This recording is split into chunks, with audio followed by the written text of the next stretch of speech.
take your seats.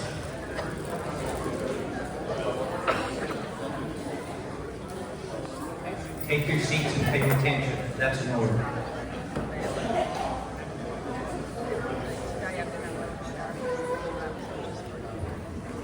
Ladies and gentlemen, welcome to our Northeast Neighborhood Alliance meeting for June 16. We've got a great meeting this evening with some interesting guests and some information that everyone sitting here needs to hear about. But to begin with, let's go ahead and have our flag presentation and have our scouts come forward.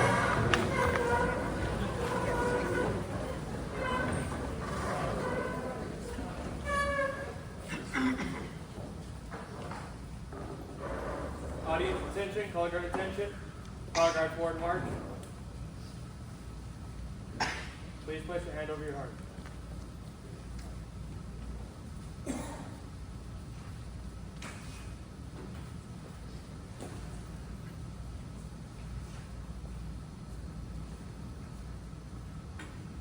Color guard hold. Prepare to post the colors. Please join me in the Pledge of Allegiance.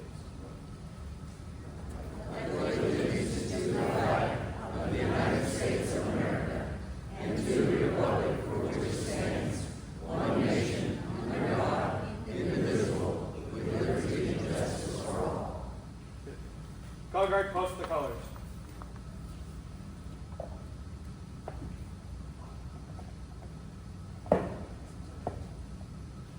Please join me in the Texas pledge. Honor the Texas flag. I pledge allegiance to thee, Texas, one state under God, one and indivisible. Color guard, return to post.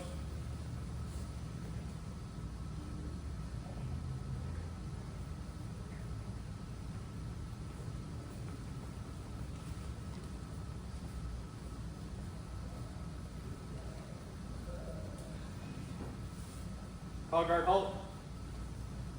Call guard dismissed. Audience may be seated. Let's give them a big hand, everybody. Because they know they can make it. Scout Troop 398. We have some important guests with us this evening. As you can see, we have with us our Assistant City Manager, Jeff Coyle. Boy, does he have a lot to say tonight. So everybody, stay tuned. We also have District 10 Councilman Mark White, or should I say recently elected? Re-elected. Mark White's going to be here. We're also going to hear, let's see, from when she shows up, Melanie McCoy. She's the Executive Director of Nonprofit Supply San Antonio. So that should be an interesting presentation as well. And then we've got some special updates for you. And believe it or not, Larry Johnson, our famous columnist that's sitting up here in front, has given me a short article that I'm to read to you. So you'll get that where we have the information there towards the end of the meeting. So with that, let's go ahead and give our Assistant City Manager, Jeff Coyle, a big hand.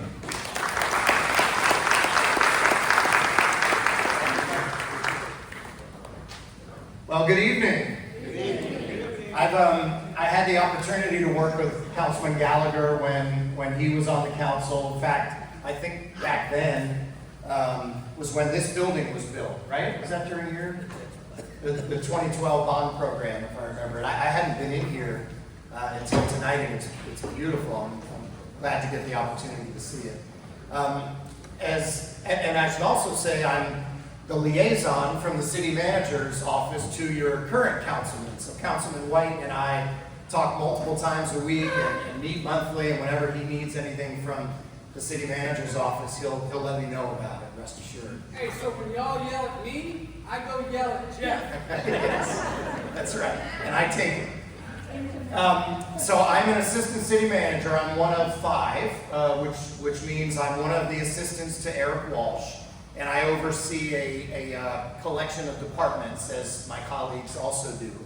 My departments are our communications team. One of you a second ago was just mentioning watching the council meetings on TVSA, which goes right to my heart because we spend a lot of time putting those meetings on so that the public sees what we're doing. So the communications department, the 311 call center is another of my departments. Our military affairs office, which is led by a retired Marine Corps general. I know a number of you are former military. Our sustainability office, focused on environmental issues. And then the two departments that I was going to talk about tonight, our government affairs team and our airport. And we have our deputy airport director and team here, Tim O'Connelly, Robin, Josh. They're all the experts, so when I say things wrong, they'll correct me. But they're working on a big, exciting project you've probably heard a lot about, but we'll talk about it in just a second. First, though, I wanted to talk about the legislative session, because a lot of people don't really understand what the city does or why the city is involved in the state legislature. The reality is cities are created by the state to carry out programs and policies and deliver services at the local level. So our authority is actually given to us by state law and by the voters of our community who many, many decades ago voted to make San Antonio a home rule city, meaning rather than the state give us all of our direction, we elect our own mayor and our own city council and have our own police department and fire department and essentially govern ourselves within the rules that the state has allowed for us. And so every session when the legislature comes to town, we have a very small government affairs team, and they have some hired consultants who are lobbyists who work at the Capitol and know all the members outside of San Antonio that we don't. And we go through the thousands and thousands of bills to analyze what the potential impact might be to San Antonio if they were to become law. And so this session, the session started at the beginning of the year in mid-January and ran through just a couple weeks, last week actually, no, 2 weeks ago, June 2nd. So it's 140 days. Which is a really fast-moving and chaotic time when you think about it. For a state of our size, to have 140 days to debate and try to resolve all the issues facing our state in that limited time is very challenging. On top of that, our legislature only meets every other year. So it's not like we come back next year and tackle the things we didn't. We wait 2 years. And then on top of that, the committees at the legislature can't really start hearing bills until mid-March. Basically, January and February are to elect a House Speaker and appoint people to committees and lay out the rules of the House and Senate and sort of decide how things are going to work.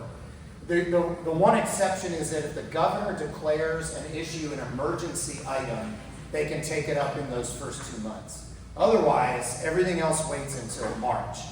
And I say all that to make this point. We had 9,000 bills filed this session. So it's 150 House members, 31 senators. They each get to file their own bills and have them heard by committees. That's a lot of ideas to try to get sorted out in 140 days, really less than that because of the legislative calendar. So it's not a surprise then that out of 9,000 bills at the end of the day, only about 1,100 of them passed.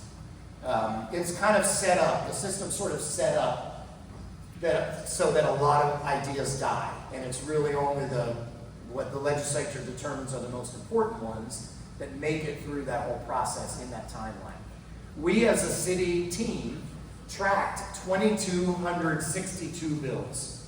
Of the 9,000, we thought more than 2,200 of them might have some impact on the city.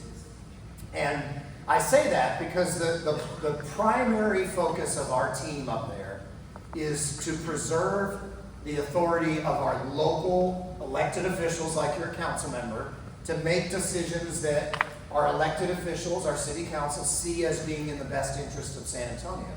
We don't want, just like Texas doesn't want the federal government telling Texas what it should do, we in San Antonio want to have some autonomy, some local decision-making authority. And unfortunately, the last 10 years or so, there's been a lot of legislation to try to rein that in and take the decision away from local decision makers and move it up to Austin. Now, why is that? The main reason is because some folks in Austin understandably don't like some of the things that cities have done across the state. That's completely understandable. We're going to have differences of opinion and views and solutions to issues and so forth. But we generally feel that here in San Antonio, we elect our mayor and council for a reason, and that they should have the ability to make the decisions for us. So we're often defending that right. At the end of this week, let's see, what's today, the 16th. So I think by this weekend, the 22nd, I think it's maybe Saturday, is the deadline for the governor to sign or veto bills. So all of the 1,135 bills that passed, ultimately the governor gets the say. He can sign the bill and make it go into law. He can veto the bill and say, nope, we're not doing that. Or he can do nothing and it goes into law automatically. And so that deadline is this coming weekend. So just a few of the highlights, and I'm keeping our legislative, I'm not going to go through 2,200 bills that we dealt with, but just a few of the highlights that I thought you might care about. The budget had a lot of good stuff for San Antonio and for our state.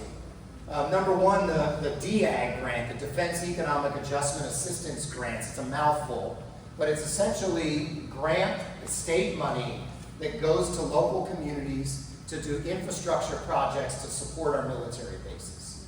So in recent years, we've drawn down a number of those grants, usually in about $5 million allocations. One year we connected all of JDSA's bases to the San Antonio water system so that they had a backup water. They have wells on the bases, but if their wells go dry, they had no backup. So we connected them to the SAWS system so that they have a water supply in the event of a drought. Another year we drew a grant down to acquire, the county drew the grant down to acquire property around Randolph Air Force Base to make sure it didn't get developed and create a conflict with the flying missions out of Randolph. So it's a really important program to Military City USA. It's been funded at $30 million and the legislature just upped it to $40 million this year. So we're really excited about that. You probably also read about the cybersecurity hub at Port San Antonio. The port is proposing to the Air Force that they consolidate all their cyber missions on the port. So it would be off of Lackland, sort of off of a military base, on a private property, which is a former base, of course. But they would build them state-of-the-art new buildings and security and all sorts of things to be able to grow our cyber mission here. Well, the legislature said, we'll give you $50 million, Port San Antonio, if you convince the Air Force to do that move. You do it, we'll put in $50 million. There's $235 million for mental health programs across the state, grants to communities and state programming. That's always important. Our local parks grants are something we at the city chase. I believe we got one of those grants a few years ago for the Hartberger Park expansion on the military highway side of the park. And we also got a couple of earmarks written into the budget. I say we, a couple of our members did. One was for Woodlawn Lake for $2 million, and one was for Brooks Park down at Brooks City Base. So the money coming to the local community to improve the parks.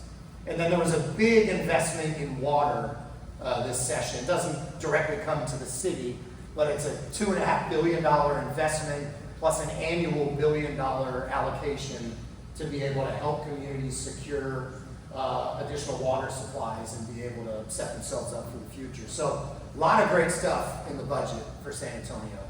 Just a couple of bills that passed that I want to mention to you. Separate from that cyber campus at the port, the governor actually declared it a priority item in his State of the State address. They're creating a cyber command at UTSA. Your councilman has been very, very supportive of that. He was calling me right after the governor's speech saying, when can we pass a resolution? How do we support this? He was very excited about it. But basically, it's going to create a cyber command that investigates cyber attacks on state and local governments, and it's going to be housed at UTSA. So of all the places in the state, we've got it here, which is great. Senate Bill 22 is an investment, a greater investment in the film industry. Before last session, I think the state gave about $45 million for incentives. It went to 200 million last session, 300 million this session. And the whole idea is that many, many film productions are going to other states because they get a better deal than Texas. So famously, the Alamo movie, for example, was shot in New Mexico, parts of it. And we lose a lot to New Mexico, we lose a lot to California. And so the state has said, we're gonna increase those incentives, which basically mean waiving taxes and fees for film productions that will come here.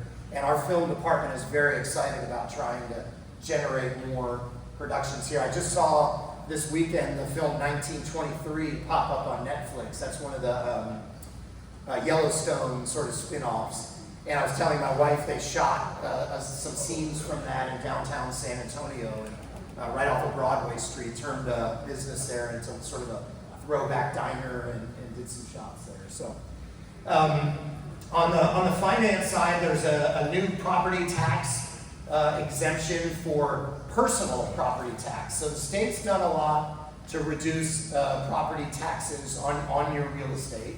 As has the city, we've increased the homestead exemption to the max. We offer a senior tax freeze. We offer a senior tax exemption. We've got a whole bunch of local tax relief. This is a personal property tax exemption for businesses. Basically, inventory that is used to run a business, products that you have that you would pay taxes on. The exemption went from $2,500 to $125,000. So it's intended to help businesses. We had some debates about it at council because it also has I think about a $10 million a year hit to the city's budget, but it benefits businesses that can claim that exemption. And again, your councilman was very supportive of that and made sure we do that. And then finally, this is probably small potato stuff that's related to us, but anytime we spend more than $50,000, we have to do a competitive process. I can't just decide, Lourdes has a great timber company, I'm going to buy all the wood for this building from Lourdes. We have to put out a request for proposals and let businesses compete for it. Well, $50,000 was set up years ago. The inflation has changed the picture, and so it's now bumped up to $100,000. It makes it a little bit less bureaucratic and a little bit easier for us to acquire things when we're doing business. Stuff that didn't pass, and frankly, we spend 80% of our time as a city organization fighting what we think are bad bills that will hurt our community, so we're always happy about the things that didn't pass. One is, there was a bill that emerged as a major threat in the middle of the session that would have limited our ability to issue bonds, to take on debt as a city organization. Now, nobody wants their government to be over-leveraged or in debt so much that it's hurting our finance, but we think we do it pretty darn well in San Antonio. Our credit ratings are AAA across the board. The portion of your property tax rate that pays back bonds hasn't been increased since 2004.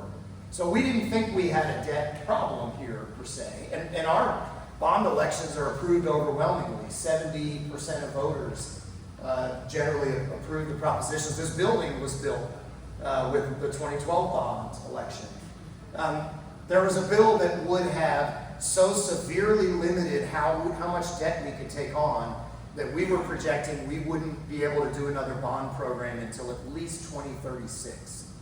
So streets, drainage, libraries, police substations, all the things we do with the bond, we would not have been able to do. So we fought that one aggressively, as did a lot of the engineering, the architect industries, the chambers of commerce, everybody who wants to see us be able to keep up with growth thought this is a bad idea. And fortunately, that bill died, even though it was authored by the chairman of the powerful Ways and Means Committee. So we were very worried about it and happy when it went away. It sort of morphed into Senate Bill 1024. One of the things that happens is bills that don't make it out of committee get new life as amendments being tacked on. We call them vehicles. They jump a ride on another bill that's moving. And so that became the bill to try to do the same thing to us. Unfortunately, that died. And then also there was a bill that really never went anywhere early in the session that said bond elections should require a 2/3 vote. meaning an elected official gets to be elected with just 51% of the vote, right? There's not a member of the legislature who had to meet a 2/3 threshold. But there was an idea that said, we're going to make it extra hard for you to pass bonds and make it a 2/3 vote. And fortunately, that didn't pass either. We're always dealing with efforts to rein in our ability to regulate development. One of the main areas is our tree ordinance. Some cities regulate the trees in your backyard. I'll be honest with you. That's what causes the problem. In Austin, you want to cut a tree down in your yard, you've got to go get a permit for it. The government might say no. It angers a lot of people. We don't do that in San Antonio. Our tree ordinance is only development regulated.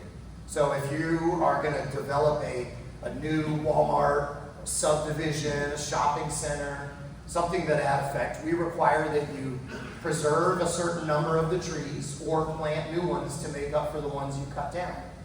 We think it's good for the community in a lot of ways, but it's really important to Joint Base San Antonio because if all the trees around Camp Bullis get chopped down, the endangered birds that flock here in the winter will flock on Camp Bullis, and then the military can't train. So every single session they come up arm in arm with us and say, we love the tree ordinance, we need to keep it, don't take it away. And so we were able to fend off some efforts to take that away. Finally, a couple of things that we wanted to pass that unfortunately didn't. One was some increased rules around dangerous dog designations to provide stiffer penalties for someone who's a repeat offender, whose dog has already attacked someone and then does it again. And then we were highly supportive of Senator Campbell's bill to prohibit e-cigarette retailers around schools. We don't think they need to be within 1,000 feet of an elementary school, for example. And unfortunately, that bill just didn't make it through the whole process. So I have an airport. I know I don't know if I'm going too long here, but I can pause on the legislative thing if you want to ask that, or should I keep going? Oh, we don't need to. Keep going? Okay. All right. So on the airport, now first of all, everyone loves to talk about nonstops, right? That's the biggest thing we all want is to be able to fly to the city we want to go to. Well, I'm proud to say, thanks to our airport team, this was the number of nonstops in 2019, right before COVID. We had 38. This is the number of nonstops today. In 5 years, we've added 10 more routes that we fly to. If you look at the top destinations out of San Antonio, meaning the places that people fly to the most from here, I think there's 32 or 33 markets, we fly nonstop to every one of them. So now we're kind of picking around the edges. We're trying to get the Raleigh, North Carolinas, and the Portlands, and the Cincinnati's, but the Miamis, the LA's, the Denver's, the Washington, D.C.'s, Nashville, all those, we fly to nonstop. And just as importantly, if you look at those numbers on the right, that is the increase in capacity. We define capacity as basically the number of seats flying out of here every day. So you can increase capacity by going from a small regional jet to a bigger plane, or you can increase capacity by adding more daily frequency. You know, instead of one flight to St. Louis, it's 4 per day or something like that. So all of those markets on the right, we already had nonstops too, but we've added capacity in recent years. These are all the ones just this year that are new nonstops. We're super excited about the Washington, D.C. nonstop. We had to literally get Congress to approve that. We fought for 15 years for it. A long story that I'll tell you about over coffee sometime, but that's going. We have, I guess the ones are marked new destinations. San Juan, Puerto Rico, we're flying nonstop to. And it's doing gangbusters. It's packed every day. People love it. We have some New Mexico destinations launching this summer. We now have more nonstop service to Mexico cities than any other medium hub in the whole country. I think it's about 10 different cities in Mexico we fly to. We're building a new terminal. It's going to be more than twice the size of the existing 2 terminals now. 18 new gates, 17 or 18, we're still negotiating that, I think, with airlines, but up to 18 new gates, 3 of them are going to allow wide-body planes, like the international plane that would fly you to Europe, for example. So we'll have positions for international larger planes.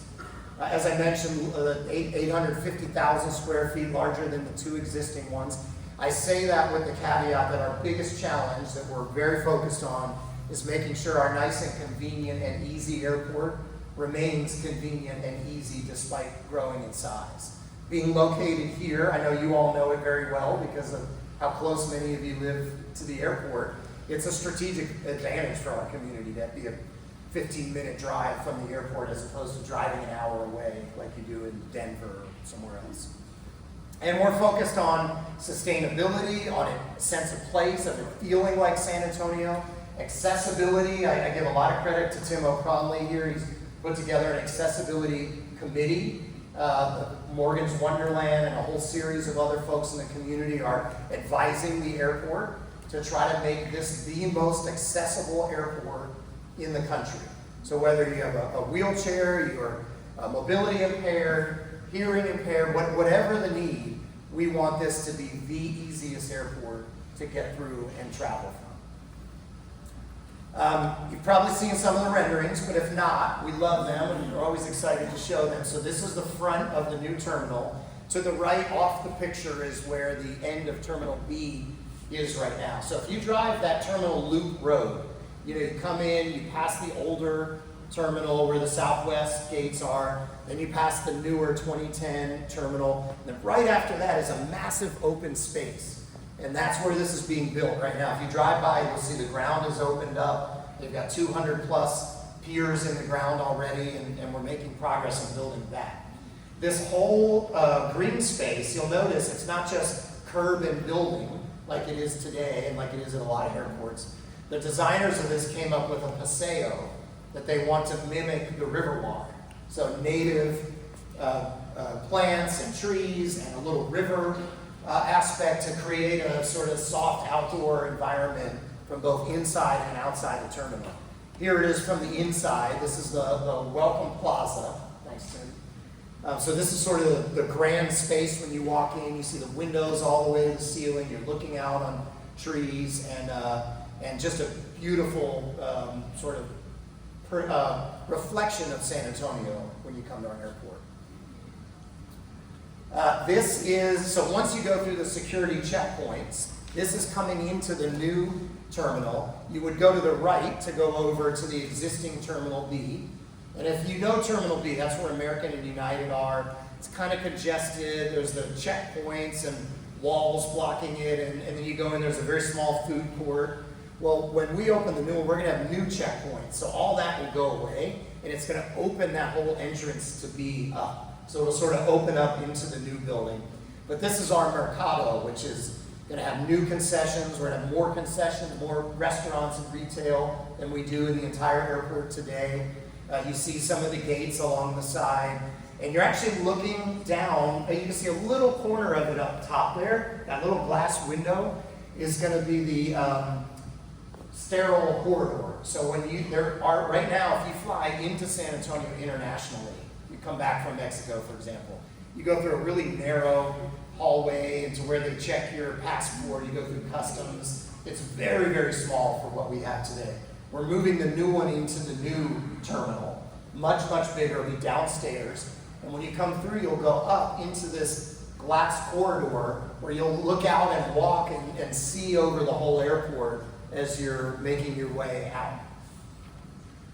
It's not just the terminal. So the terminal is the new terminal is the yellow part up in the corner. And you see it next to the existing A and B, which are the white terminals. Down on the green, we're building a ground transportation center. So it's a new garage, mainly, up to 2,500 new spots, which we desperately need. I'm sure you know that, if you've seen how crowded our parking is. But also, it's going to be where Via's Green Line, that's new rapid transit, ties into. It's going to be where the Uber and Lyft pickups happen, so they don't happen on the curb. All that congestion goes away and goes into this building. Down on the right, that little purple spot there says GLF. It's basically an extension of Terminal A, a little add-on. It's called GLF, it's a ground load facility. So what it's going to be is a space where certain carriers can unload passengers on the tarmac. Some of the carriers, particularly the Mexican carriers, prefer that because they open the doors at the front and back of the plane and can deload much faster. And so it has 3 gates on the inside that can hold up to 5 planes in position from people loading and unloading. That's actually going to be built sooner than the terminal. If you drive in, you may see that construction and think that's the new terminal. It's not. That's the first thing you see. It's that little extension. You go around the loop to see the rest of the building. We're improving the roadways to make the flow better. That green down at the bottom is more positions to park planes. It's called remain overnight parking. And that's really important because the more space we make available, the more the carriers will fly their planes in here, spend the night, and then be ready to fly out first thing in the morning on an early flight. I kind of went through all that. These are some renderings of the ground load facility, the new extension of Terminal A. It's going to look, just like an additional terminal added on to A. It has a multi-sensory room. Flying is stressful for a lot of people. So this is going to be a quiet place that people can go disconnect from the bustle in the terminal and relax and decompress. Someone with children may need this space. It's something that's come out of the work with the Accessibility Committee as a best practice. New concessions will be in that extension also. This is a place that Chef Johnny of La Gloria and La Fruteria, some of the well-known restaurants here, is opening a mercado down at the end there, that they'll be part of that. And we also, speaking of that, just approved at City Council a whole series of new concessions to replace a lot of the old ones. So first of all, the ones that are not going anywhere are Whataburger, Smoke Shack, Merritt Coffee, Starbucks, what else am I missing? Chick-fil-A. Now, there's no Chick-fil-A, but I'll come back to that. But a number of the older ones, the Old Time Charlie's, Sbarro Pizza, have been there a long time. And so we did a solicitation to let local restaurants compete for the spaces, and we're thrilled with what we got. They really reflect some of the great San Antonio restaurants here, and we think they're going to drive up revenue. That money that passengers pay ultimately helps support the airport and the growth of the terminal. So that's kind of a list of them. Okay, so here I'll just go through them like this. Southerly, the place in the Pearl, is going to have both a restaurant and a grab-and-go. Beneath it is Farm Table, which is a healthy grab-and-go restaurant in Southtown. I mentioned Chef Johnny's Mercado. We don't have a Chick-fil-A, but we have a local freight chicken, which is from a chef who started Jerk Shack. It's her first restaurant. She's a military veteran from Jamaica, came here, started Jerk Shack. It was highly successful, and then now she has a fried chicken place that's like Chick-fil-A, but it's a San Antonio flair. Panda Express is something that all of our kids, I think, want to grab quickly. And then we'll have new stores in the airport as well. Confluence Market, a Univision, which started in San Antonio, so we're drawing some attention to the history there. Military City USA, we think, is going to be a massively popular store. The bidder proposed some other name, and we said, hey, we have the brand. The Military City USA, it's trademarked to San Antonio. Why don't you use that? So they're going to sell stuff that you can only get in the, what's the word? Commissaries, thank you, on bases. They've gotten a special permit to be able to sell the types of things that you can get at on-base commissaries. Felice Modern is a popular store in the Pearl with like little gifts, and then the iStore for technology things. So we also just approved a refresh of that Terminal B food court. We're going to have a Becker's tasting room, the Hill Country Winery, a Popeyes, a local barbecue, and a Bakery Lorraine. So we think it's going to be a great upgrade, and that's before the new terminal opens, and we do a whole new solicitation for all of those. I've said a lot. I probably said too much. I'm happy to answer any questions or step out of the way for your esteemed council. Okay, let's go ahead and start with some questions. Go ahead, Milt. Who was the individual who promised Southwest to be a new terminal? I'm glad you asked that. So his question was, who was the individual who promised Southwest they could be in the new terminal? No one. I'll tell you how it works. So the airlines all negotiate together. We have a symbiotic relationship with them. They help pay for the buildings through their rates and charges, and we share revenue with them. And so we went through this 2-year process of telling them what we wanted to do at the airport, having them give us feedback, and then negotiating what they will pay to land at the airport, to use the gate, to do all those sorts of things. And so it was a committee of airline reps chaired by Southwest Airlines. And we intentionally went through the process of negotiating all the business terms first. What are the rates and charges going to be? What are the rules? How many turns per day do you have to use the gate? All those things we negotiated first, and intentionally left last the decision over who goes where. And so Southwest led these negotiations, said, yes, we agree with those terms, let's do it. And then we had our consultants do a bunch of modeling and determine, okay, we're growing every day. We have so many people using our airport. How are we going to spread everybody across the whole terminal so that no one particular area is too crowded? For example, the curbside. You don't want cars all bunching up at one spot. We want to use that whole roadway around. So the bottom line is we couldn't put everybody in the new terminal. It's only 18 gates. We had to spread everybody out. So we asked them all, how many gates do you want? Do you want any other amenities? Several of them told us we want to build clubs. American and Delta both do not have clubs in our airport. So a lot of people choose to go to Austin so they can hang out in the club before they fly. So we said, okay, we'll try to accommodate that. United said, we have a small club in Terminal B, but we want to expand that. So we took that into account. And of all the gate requests, every carrier asked for more than they have today, which is great, because they're committing to pay that over the long term. Southwest asked for the most. They wanted to go from 6 to 10 gates. And so to accommodate what everybody wanted, ultimately, the recommendation was that Southwest stay in Terminal A and essentially have that terminal to themselves. We're going to take it from a 17-gate terminal today, where the hallways are very crowded, you see everybody waiting for their flight. We're going to shrink it down to 10 gates to create much, much more space for people to spread out.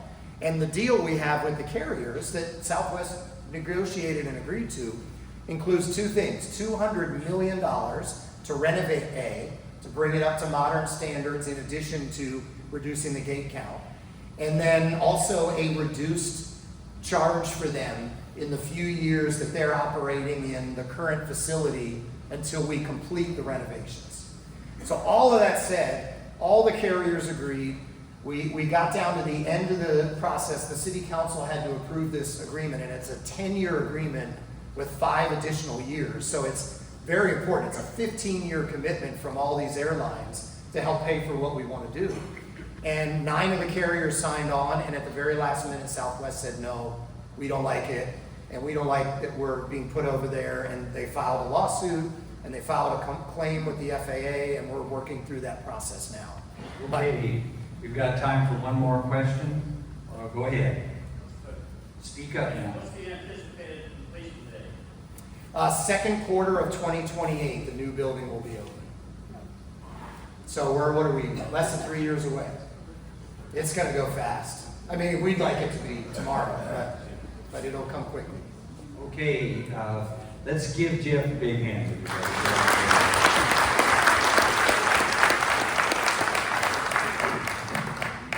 And we have the airport experts over here. If after the meeting you've got any questions, you've got to ask.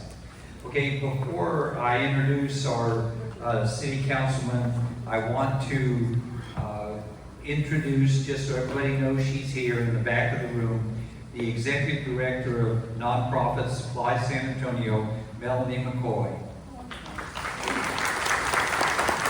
And any of you that have got small businesses, you need to get back there and talk to her, because she's very helpful in getting around those government contracts where you can get a part of the chunk of some of that money that's coming out. So go ahead and talk to Melanie back there after the meeting. Okay, let's now welcome our District 10 City Councilman, Mark White.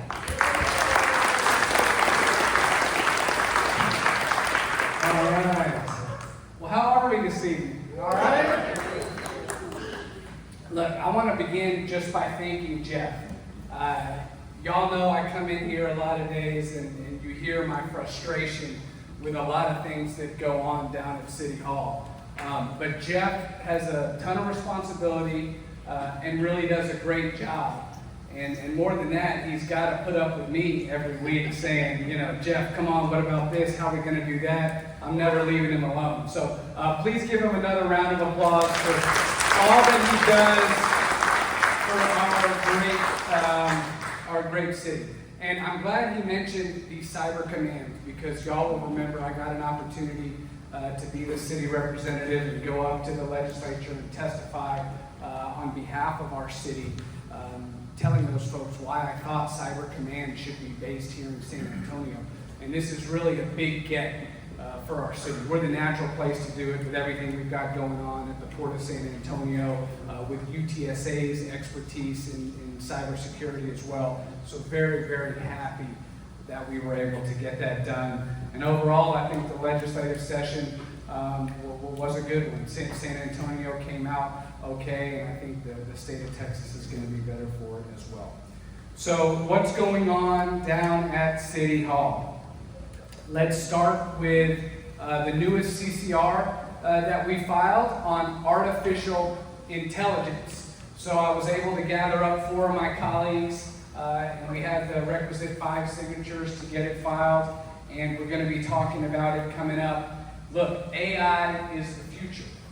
But what concerns me about this is the transparency aspect of how is the city going to go about actually using it. Now, this could be a positive to deliver basic city services in a more efficient and hopefully a better manner than they are now. That's great, but we need to develop a policy as a city as to how we are going to use it, and the citizens of San Antonio need to know. For instance, if you were to call up the city on something, are you talking to a computer on the other line, or are you talking to an actual person? We have got to make sure that we have transparency with respect to how we use artificial intelligence. So my council consideration request is to ask the city to develop a policy as to how we will implement AI moving forward. Number 2, Project Marvel. 2 weeks ago, I think it was, we had another big conversation about Project Marvel, and once again, I come before you today, and in my opinion, I should be able to tell you all this is how this project is going to be paid for, but I can't. And if you watched or you saw any of the highlights of the meeting that day, this is a source of great frustration for me. We have been at this for over a year. I should be able to stand in front of you and tell you where the money is going to come from to pay for this project. But we can't do it right now. And that's the fault of the city, that's the fault of the county, and to some degree, you know, the Spurs are sitting there waiting to see what the city and county are going to do before they're going to tell us what portion of the price tag they are going to pay. The good news, as I tell you all the time, right, is you all are going to get to vote in November if you want to see this thing move forward or not. My job, yeah, that's the good news. My job is to make damn sure that before November comes, I'm able to get you all of the information as to how this thing is going, what the cost is going to be and how it's going to be paid for. And I'm going to continue to push on that. Part of that is what we've got coming up, all right? So if you've got a pen, if you've got your phone, whatever you've got, I need you to take some notes on this, okay? Because we are going to be having community meetings where the folks involved with this project are going to come right here. Well, it's actually not going to be right here. It's going to be over at the Morgan's Multi-Assistance Center. Okay, so y'all know where we have the Christmas party over there at Morgan's Wonderland? Real close to there, okay? 5210 Thousand Oaks Drive, okay? We are going to be having meetings there to talk to you all about Project Marvel, I will be there, of course, for some of this, but you're going to have other folks from the city and from this consulting group that we have that are going to be talking to you over a 2-day period about what's going on with Project Marvel, and they're going to answer all your questions. So there you go, June 30th. On day 1, we're going to talk. There's going to be a housing focus group during the day, a transportation focus group, and then that evening we're going to have the big community forum. That's what I'll be at, and that's what I hope all of you be at. All of you will attend, 6 to 8 p.m. on June 30th. Make sure you are there for that. And then on the second day, from noon to 7, another open house where you'll be able to come by and talk to these folks and get all your questions answered, everything you want to know about Project Marvel. And let me tell you, I'm going to say it again, and this is really, really important.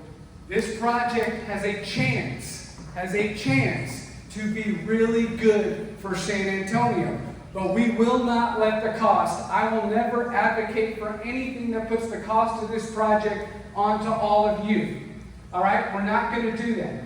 You all need to have the information as to how this is going to be financed, what everything's going to look like down there. So make sure you attend these meetings. And before November comes, we're going to have another talk about this where we will be able to lay out for you exactly the financial arrangement on this. And we'll see if we're going to get Project Marvel done, or at least part of it, come the vote this November. The elections. Let's talk about the elections. Right? First of all, thank y'all for having me back. Right?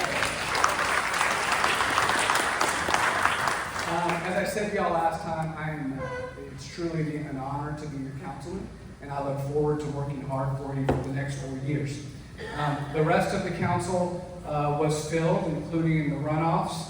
And in the runoffs, if you saw, Misty Spears was able to win in District 9. We're happy about Misty.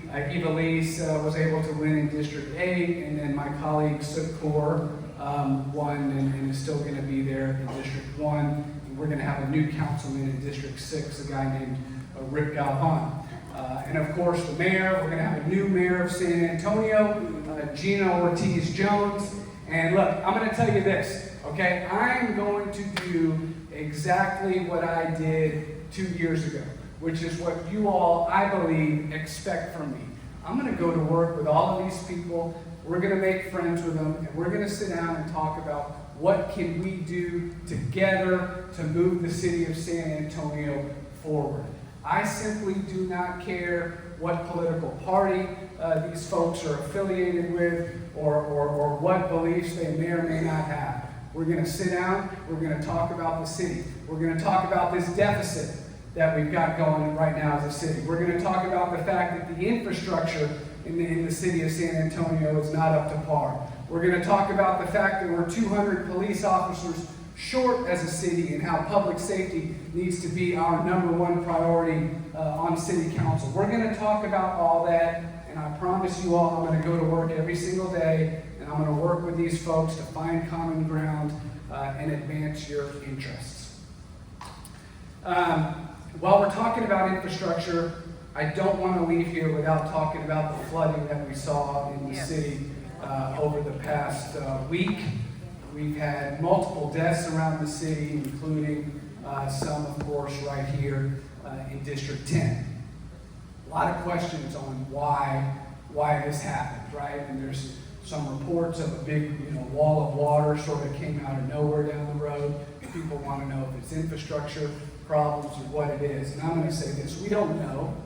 We don't know. There's going to be an investigation that the city's going to take part in. An outside consultant's going to look at it as well. Our fire folks, our police, everybody's going to be involved in this. But for me, regardless of whether there were infrastructure problems going on at that particular site or not, we have got to focus as a city on our aging infrastructure. We've got old pipes that are cracking. Every single day we're losing gallons and gallons of water, right? We've got 22% of the streets in this city, as you've heard me say before, are in poor or failing condition. We've got sidewalks with gaps in them. We've got drainage problems. This city's infrastructure is old. And when I look at what's coming up in the budget, and what I know you all want me to fight for in the budget this year, next year, and for the years in the future, right, we need to be putting our resources into improving this city's infrastructure in your neighborhoods, on our major thoroughfares, and I'm going to keep pushing for that in the budget coming up. But we certainly, first and foremost, think about the families of the their loved ones that were lost in the flooding, all of the victims. It's very, very sad, and my hope is that we'll never see something like that in San Antonio again. Let's see. We got some events coming up. We are going to have our first District 10 bike event. We have any bike riders in here? All right. We got a bike event that's going to be coming up Saturday, June 28th. So that is a week from this Saturday, Lady Bird Johnson Park. So come on out for that. We're going to be giving away free helmets for kids, popsicles. It's going to be fun. Meet the Councilman, of course, that's tomorrow. So remember, y'all want to come by, whatever you want to talk about, sign up and come see me.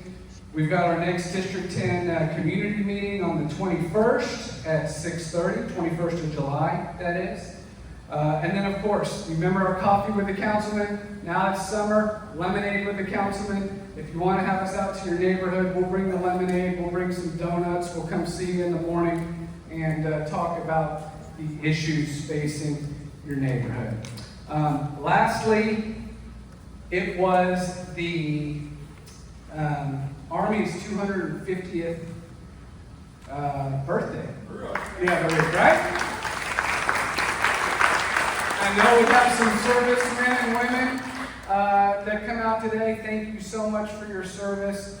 We had Flag Day the other day at the Catholic Life Building, and it goes without saying that we owe such a debt of gratitude to our men and women who have served. You know, when we look at that American flag, right, and say it all the time, it's not just a piece of cloth, but that's a symbol of sacrifice and freedom, and this is the greatest country that the world has ever known, and we're very, very lucky to live here. So that's what I've got, Mike, and I will turn it back to you. Thank y'all so much for the support. Really, Let's give him a big hand, everybody.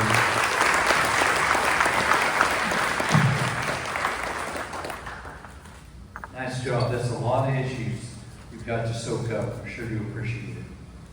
Now, moving right along, we've got some Alliance information that I'd like to share with you.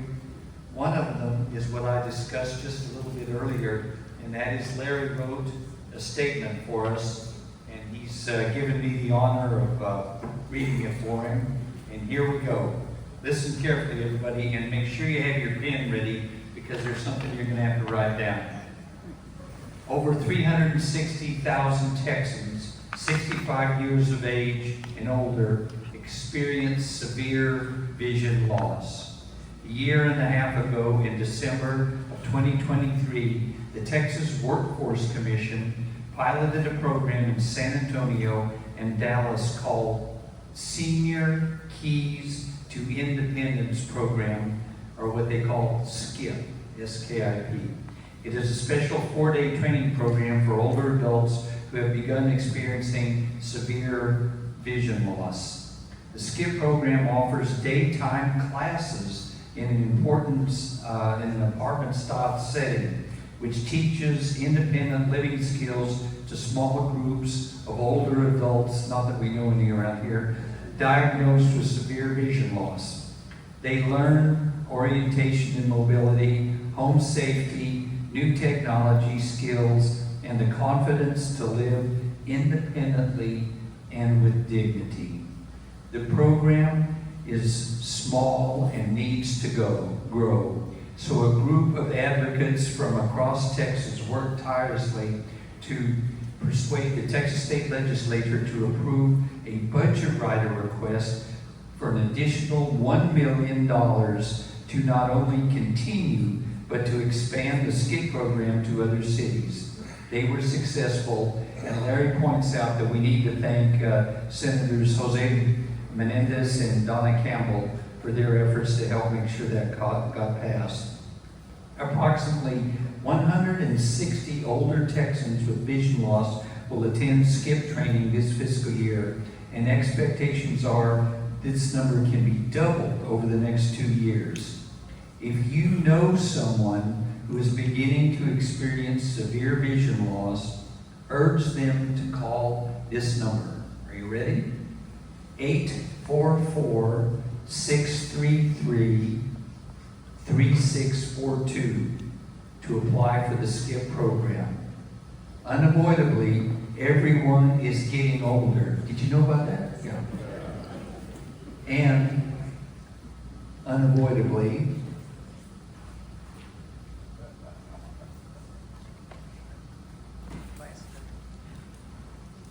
many people will experience a loss of vision, but those golden years need not lose their glitter if older persons experiencing vision loss can receive the services they need. And Larry writes, and I love this part, memorize and share this number, 844-633-3642. Thank you, Larry Johnson.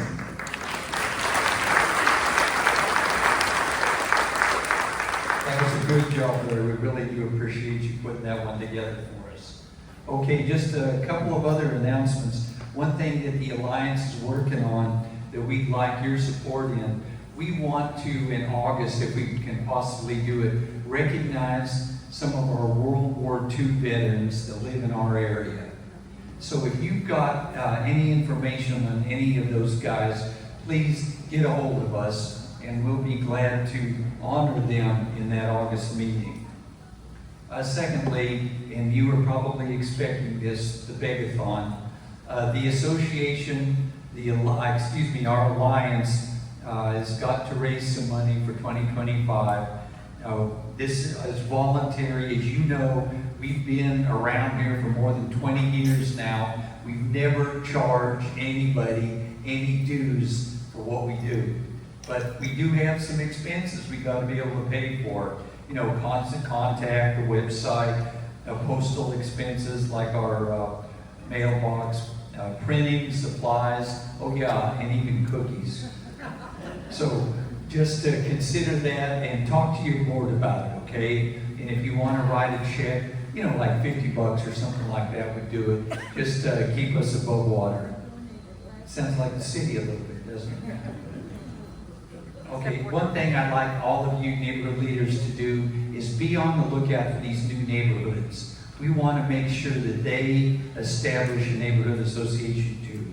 So if you've got one near or next to you, go knock on a door and find out who's running what. And let's get some of those associations to join our alliance. Let's make that a goal for 2025 too. And the last thing I want to mention, and I know our councilman talked about it a little bit, this election. One thing that we all have to do is rattle the cages of our neighbors. We really need to let them know that they've got to turn out and vote. It is embarrassing, the low turnout that we get in city elections. Now we're going to have another test of it in November, and we'll be banging the drum again. But the one thing I'd ask all of you to do is knock on the door of your friends and neighbors and say, get out there and vote. I mean, that's our job. We got to make sure our voices are heard. So we hope you can do that. Okay, now let's move right along to the thing that we all have been waiting for. Let's do our door prizes. Oh, and the councilman's going to help us out. Okay, sir? Give us our first number. We need some distribution help. Roy, where are you? Move on. We have to pick some of these younger people to help deliver these items. Thank you. Okay, our first winner, it looks like a bottle of something very good goes to, look at the last three numbers, 824. 824. We have a winner. Next one, Councilman. Next winner. 870. Oh, Claire Coleman won. You want me to face this for you?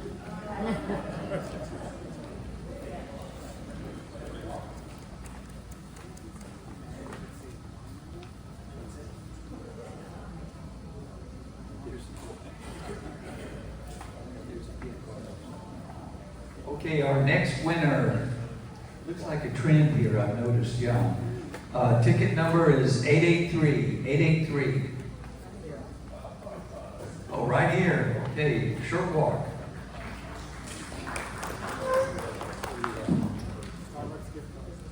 Oh, gift card to what? Starbucks. Oh boy. That should get you one cup of coffee. 889. We have a winner.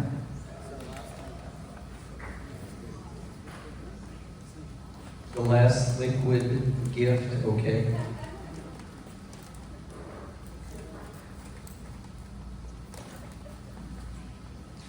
Winner is 823. We have a winner.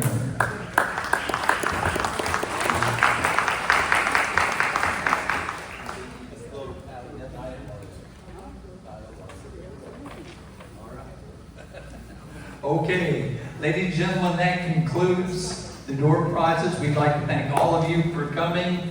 The meeting of the Alliance is now adjourned. And if you got questions, here's our councilman. Yeah, and don't forget Jeff's over here, so he'll be glad to answer anything.